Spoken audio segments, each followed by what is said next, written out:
So, guys, child support welfare recovery program. So that's what Title 4D is. It's a welfare program. So all the welfare is all about Title 4D. State like Texas. Now we use Texas because Texas is a very large state. A lot of people that look like me, hue skin, is in Texas, and they literally to recover for them to the money that they have spent to be able to collect child support is $763 million. Pretty much $764 million to be able to collect child support. That's the administrative cost, guys. That's just the administrative. That's not incentive. That is just the cost. Or is that the total? I think that was the total. That's the total that they came in. Actually, that's the total reimbursement. So part of that is administrative costs. The second one is the what was collected, and then the federal government has what they call incentives, and so they get a whopping total of $764 million. This blows focus on the family out of the water. But anyway, they say, "Folks, you do your thing, encourage people, and we'll hook you up, and you hook us up, and blah blah blah." And divorce is a $60 billion industry, guys. A $60 billion industry. And now I just wanted to do a comparison because I was doing the research. Wisconsin, their administrative costs came out to be $88,000. I think they had that here. 88 million. 88. Sorry, I keep saying 88. Sorry, guys. I'm not used to just throwing those words around. A lot of money, though. That is a lot of money. So Wisconsin, which state that I was impacted by, I can't find my. Hold on, guys. I got to get this.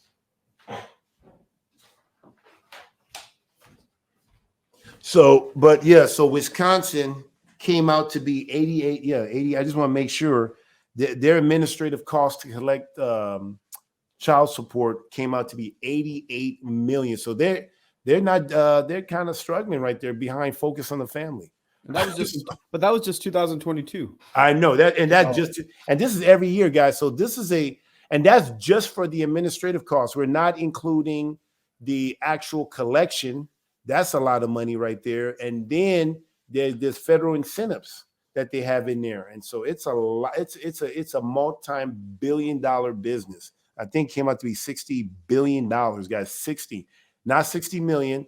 $60 billion. And so when you're getting these marriage license and you're getting these children registered with the state, you're literally coming into an industry that wants to destroy your family, because you have to understand, destroyed family is good business. Fortunately, yeah. Are you guys hearing me?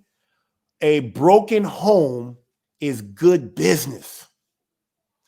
If no one got a divorce, the state will go broke in their mind. They need families broken up. And they like to see, now this affects black, white, green, whatever color skin. But they like it when they see, black people, African-American, hue skin. They love seeing that family broken. That's probably better than, what do you call it? The abortion. You know what I'm saying? That is probably better to see that, because you can make money. And then a lot of these children, when they come from divorced homes, there's a good chance that they're going to go to jail. And you have free slaves right here, public slaves in this country, and you can get free labor, So this, how many people that are incarcerated in this country? 33% are people who are African-American, and we're supposedly not even the majority. And we represent 33%, and we only supposedly represent 30% in this country. How's 30% of this country is representing 33% in jail? That is off the chain, Isn't that backwards? You would think it'll be like 13%. Okay, you got 13%, so you have 13% in jail. No, we double what we are. And why? Because of this. Look at Kanye West. Kanye West was paying $200,000. Wherever state he's at, they're very happy, because that's money that the state is going to get too. They will get either half of that per month. $100,000 a month from one man. And they love the fact that it's coming from that man, particularly. Yeah. So, guys, I'm telling you, this is the hard truth. And they, and maybe Kanye won't be affected like most people, but this affects the common folks.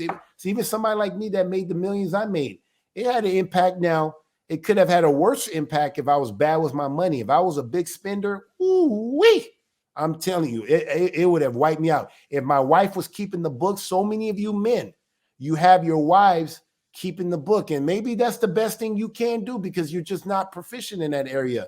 But if you can take the time to learn how to handle the money that you have earned, it will be better. Because I'm telling you, if I literally had that woman manage the books, I would probably be in the streets right now. Literally be in the streets right now, because that's how wicked she was. But I was just very good. I'm a financial advisor. So I automatically was going to get that job. And regardless, I didn't even have to be a financial advisor. I was going to get that job just because I'm just like that when it comes to money. Yeah. I mean, how I am, Deacon. I'm very frugal, very frugal. So anyway, so just want to let you guys know. So, judges, lawyers, legislators, they refuse 50-50. What I mean by 50-50? If you wonder why women get 80, I mean, here's a chart right here. 80 women get 80% of the time with the children, and the father gets less than that. I mean, look at here in 1993. In 1993, fathers, the custodial father got 16% of the time with their children. And I'm talking off the bat. And the woman get 84%. Now, look at this. You go from 1993 all the way to 2009. And it didn't change that much. Men get now 18% time with their children, and the mother gets 82. Guys, I'm telling you, this is consistently like this, guys, consistently. And here's why, guys, so you guys can understand why. You're saying, why is it like that? You think that when you go to court, they really want to hear the truth and who's the good father, who's the good mother. It's not that women are good. I mean, a lot of these women that are doing this are just straight out wicked. A lot of them are wicked. Maybe there's a few in there that are good, but I promise you, the wicked outweighs the good. You probably have 1% of them that are good mothers, but 90% of them are just wicked. But here's why the court gives the women the children.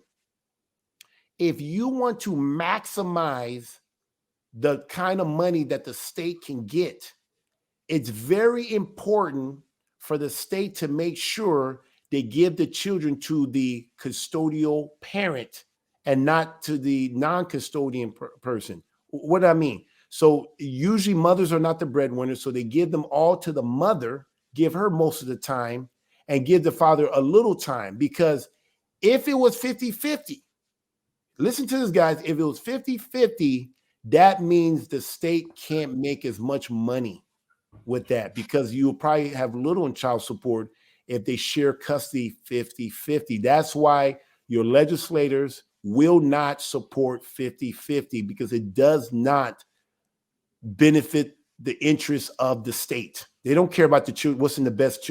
When they say what's in the best interest of the children, you thinking they're talking about your little baby. They're thinking about what's in the best interest of the children. Let me say that again. You think they're talking about your baby. They're thinking about their children, the state, the all caps, the state of California, the state of Wisconsin. That's who they're thinking about, because Wisconsin, Texas, California, Tennessee, those are children to what? The United States Corporation. Yep. United States Corporation is the parent company. The state that we are all in, and I say in, not on, in, are child company to the United States. Yeah. I hope you guys are hearing what I'm saying. I'm trying to, guys. We're not parents. We don't pay rent. Yeah, we don't pay rent. The parent company is the United States Corporation, and that's what they treat us as, parents and child. So that this is not motivated by the children, your baby, your seeds, your sons, your daughter. This is to benefit the state. So this is why they give them to the mother, because it maximizes the highest maximum they can get for child support. And I think the reason why they don't give a woman 100% is because it may look obvious. But in some cases, it is that case. It's something, yeah. I mean, so, but they just don't want it to look obvious, and they got to make it look somewhat fair, right? You got to make it somewhat fair. So you say, okay, let's just give it to the mom, and then here's how they justify it. Well, the father has to work; he don't have time to spend with the children, or he don't know what they're doing at school. The mother's been doing that, and so these are ways that they logically tried to tell the public, the people, why they do it this way, so that people can say, "Oh yeah, that makes sense." It's not like that, guys. Listen to me. I'll give you a perfect example. I can tell you this bullshit, guys. I was retired NFL player. I made enough money that I didn't have to work a day in my life. I could literally live the way I was living to the day I died, 5 times over. So when they went after me, they took half. And I had to pay child support, even though I didn't have an income. My income was coming from the investments that we had as a family. So you'll think that, okay, she gets 50, he gets 50, and let your investments do his thing, let your investments do a thing. They said, nope, your investments that you get, the half you get, has to go to her in child support. So she got more than 50%. And so because I was so good with my money, and it wasn't about, well, and literally, guys, I'm not making this thing up. If I remember when the commissioner, because it was a judge or somebody in the black, what they call him, a commissioner. It was a woman, and I can't think of her name, but she has white hair. I can't think of that woman's name. But anyway, and I wanted to get my children they wanted to give me they gave me Tuesdays and Thursdays, but I wanted to have them for Friday or Saturday so they can enjoy the Shabbat. They literally kept me from having my children on the Shabbat. So they gave me Tuesday, Thursday, and Sunday, but I was not allowed to have them on a Friday or a Saturday. I could only have them on Tuesday, Thursday, and Sunday. So a man gets 3. Just visit. I went from a father, the ruler, the authority, to now, well, I wasn't really, but that's where I went to becoming just a visitor now. I became a visitor. I got demoted so fast, it wasn't even funny. Wow.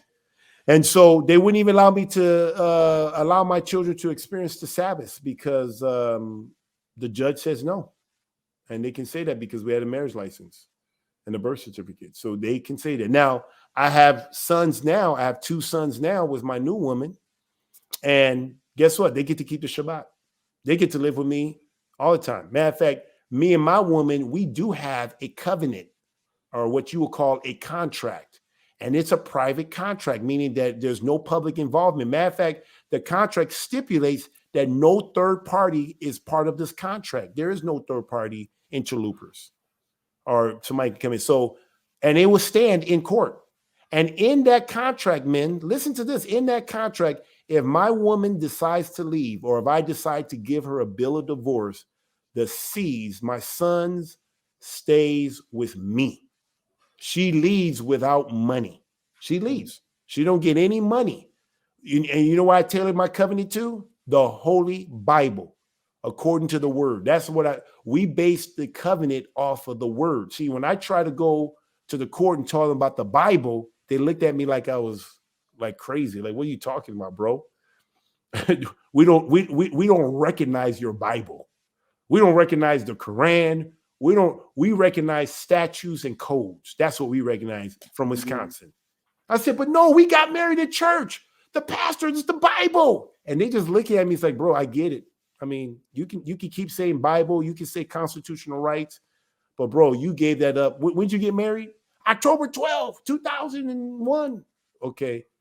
When you did that, that's when you lost your rights a long time ago. You just find out 16 years later. And that's what a lot of you folks are doing. You don't even have any rights, and you think you do. You're one emotion away from being your whole world coming crashing down because of the emotion of a woman. All Satan has to do is plant a seed. Or in my case, Yah came in and brought the sword. He brought that sword and used that opportunity to test me, to see if I truly loved him. And I can say I did pass the test. As of today, I'm still here, 6 years later, I'm still here. I'm still keeping the Shabbat. I'm still keeping the commandments of Yah. And I'm living completely, fully. What does Elder Rob says? 10 toes down, flat-footed. I'm standing on this word. And I'm unashamed. I'm unashamed of the gospel. I'm not ashamed of the gospel, and so I can do this. I have no fear. I have a business. I'm a financial advisor. Most people that I work with know what I believe.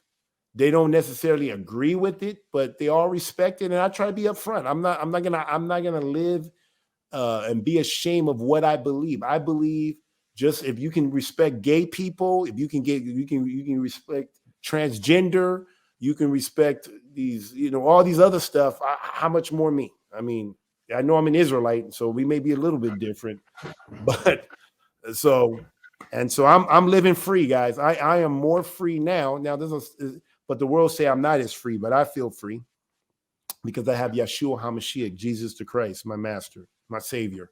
So these are the three ways that they're funded. So the administrative costs we talked about, this whatever it takes to enforce the child support in that state, and it's got to be ran by one state entity, and is usually through the Office of Attorney General. The grants for child support collections, and then any federal incentives payments that they put on there. So those are three ways.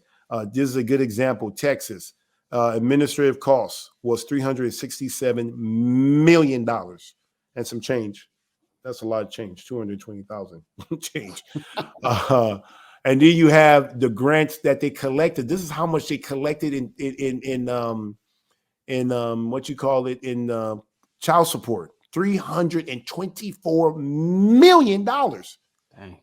324 million.